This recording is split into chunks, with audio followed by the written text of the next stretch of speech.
இன்றைக்கி ஒரு குட்டி கதை. ஜப்பானிய மக்களுக்கு மீன் தான் ரொம்ப பிடிக்குமா. ஒரு கிராமத்தில் இருந்த மக்கள் வந்து என்ன பண்ணுவாங்கன்னா, ரொம்ப தூரமாக போய் வாரத்துக்கு ஒரு தடவை மீன் பிடிச்சி கொண்டு வந்து அதை சமைச்சு சாப்பிட்டுட்டு இருந்தாங்களாம். மீன் பிடிக்கிற இடத்துலையே சில நேரம் பசிச்சுதுன்னா அதை சுட்டு சாப்பிடுவாங்களாம். ரொம்ப சுவையாக இருந்தது அந்த மீன். ஸோ அப்படியே அந்த மீன்களை வீட்டுக்கு கொண்டு வந்து வீட்டில் உள்ளவங்க சமைச்சு சாப்பிடும்போது அது வந்து மீன் பிடிச்ச இடத்துல இருந்த டேஸ்ட்டை விட ரொம்ப கம்மியாக தான் இருந்ததாம். அப்போ இவங்களுக்கு ஒரு யோசனை தோணுச்சாம். ஏன் இப்படி டேஸ்ட் கம்மியாக இருக்குது? சரி, நம்ம அடுத்த தடவை போகையில என்ன பண்ணியிருக்காங்க, பெரிய ஐஸ் பாக்ஸ்லாம் எடுத்துகிட்டு போயிருக்காங்க. அதில் போய் மீன் பிடிச்சி கொண்டு வந்து சமைச்சு சாப்பிட்டு பார்த்துருக்காங்க. அப்போவும் அந்த சுவை கிடைக்கலையாம்.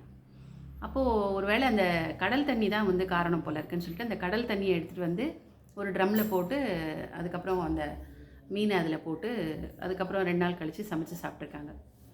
ஆனால் வந்து அப்போவும் அந்த ருசி கிடைக்கலையாம். அந்த கடல் தண்ணி போட்டு அந்த மீன் வந்து ரொம்ப சோர்வாக இருந்ததாம். சுறுசுறுப்பாக சுற்றி சுற்றி விளையாடாமல் சோர்வாக இருந்ததாம்.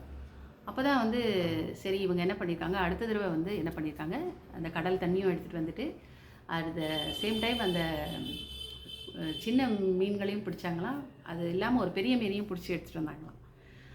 அப்போது வந்து வீட்டுக்கு எடுத்துகிட்டு வந்து அந்த ட்ரம்மில் போட்டப்ப இந்த சின்ன மீன்லாம் வந்து துள்ளி துள்ளி ஓடிக்கிட்டு சுற்றி வந்துகிட்டே இருந்ததாம் அந்த பெரிய மீன் பின்னாடி. அப்போ தான் அவங்களுக்கு தெரிஞ்சுதான், இந்த பெரிய மீன் வந்து குட்டி மீனை சாப்பிட்றதுக்கோசரம் அது சுற்றி இருக்குது. ஆனால் இந்த குட்டி மீன்கள் வந்து அதுக்கிட்டேருந்து தப்பிக்கிறதுக்கோசரம் சுற்றி ஆக்டிவாக இருந்திருக்கு. ஸோ இந்த கதை மூலம் நான் எடுத்துக்கிட்ட விஷயம், வாழ்க்கையில் வந்து நமக்கு ஏதாவது ஒரு சோதனைகளோ பிரச்சனைகளோ வந்துகிட்டே தான் இருக்கும். அப்படி வந்து இருந்தால் தான் வந்து நம்ம வந்து யோசிச்சுட்டே இருப்போம், எப்படி இதுலேருந்து தப்பிக்கலாம் அப்படின்னு சொல்லிட்டு. அதனால தான் ஒருவேளை கடவுள் நமக்கு ஏதாவது சோதனைகள் சில சமயங்களில் கொடுத்துட்டே இருக்காரோன்னு தோணுது.